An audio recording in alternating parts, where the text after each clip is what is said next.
Abbiamo riproposto ancora il vecchio tracciato, naturalmente con le osservazioni che avevamo fatto in passato, e abbiamo trovato anche l'unità comunque del territorio rispetto a questa infrastruttura. Ieri sera il vertice decisivo per il ponte di Vidor, convocato da Claudio Sartor, sindaco di Cornuda e assessore provinciale delegato alla viabilità.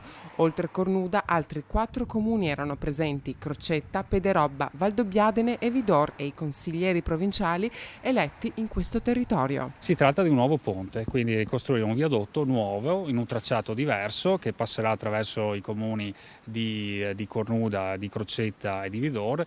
Per il centro di Vidor passano circa 20.000 mezzi ogni giorno che possono trovarsi in difficoltà a causa di incidenti o maltempo.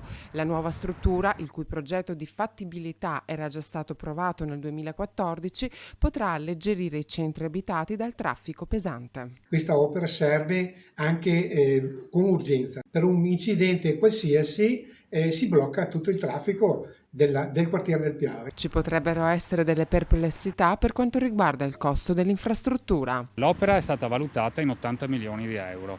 È un'opera sicuramente costosa, ma d'altronde è un'opera che è necessaria, bisognerebbe farla.